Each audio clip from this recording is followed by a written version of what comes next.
In the 6th century, more than 20 years before Columba set sail for Iona, St. Brendan and a band of followers navigated these turbulent waters, not on a missionary route to spread Christianity, but rather a personal mythical quest to find an Isle of Paradise.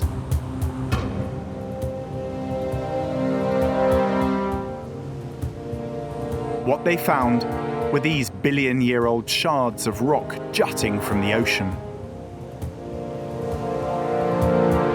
This is the uninhabited chain of isles called the Garvellachs. I'm heading for a place St. Brendan landed, Isle of Jura, or Isle of the Saint. It may be calm, but there's a big swell. With no proper landing structure on these jagged rocks, the skilled boatman, Sandy, has to jump ashore quickly and hold the boat steady. Here we go.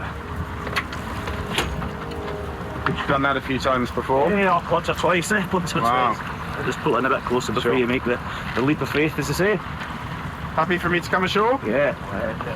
Just down flying it. Okay. Lots of the rocks. You will come back for me, won't you? I promise. Promise? Look me in the eye.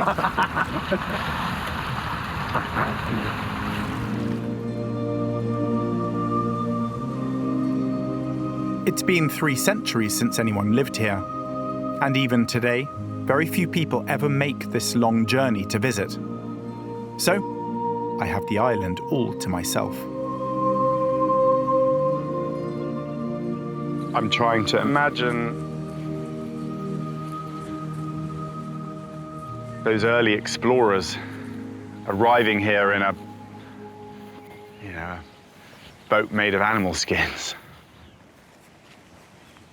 And I'm now trying to imagine that they have just endured huge storms, terrifying seas, monsters, whirlpools, and now they've reached this. And remember, they're looking for heaven. It's all relative, isn't it? When you've just endured hell, anywhere's going to be better than that.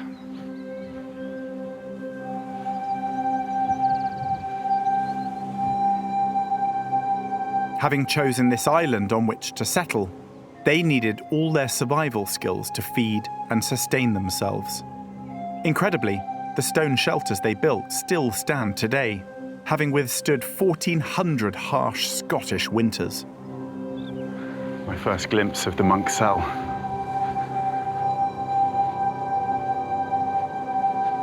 It's believed they could be the oldest standing Christian buildings in Britain. They might look primitive, but they are a marvel of engineering.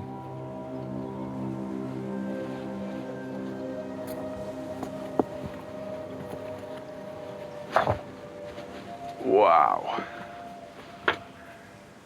They were proper artisans and engineers to trust that in big storms, the weight of the rock, you wouldn't want that to collapse on you. So they think maybe 2 monks would have lived in here. Wow, that's living on top of one another.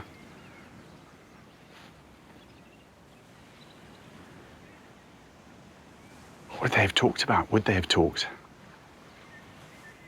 You're so isolated.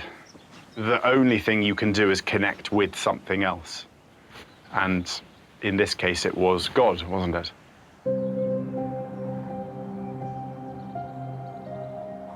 St. Brendan and the first missionaries made a larger settlement to become a seat of learning. A monastery was founded, though only these ruins remain. They lived solitary lives for most of the year, but when weather allowed, they would receive faithful visitors. The most famous of them all, St. Columba, was drawn here too. He clearly considered it a very special place. Poignantly, this gravesite is believed to be where he buried his mother, Enya. What a spot. I suppose if you're going to bury your mother, you want to give her the greatest view on the island. Slightly sheltered over here. What a view.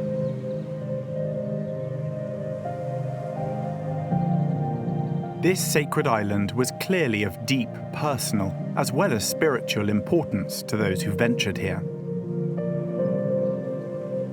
It's been a revelation to discover this very human side of the holy people, whose journey I've been following.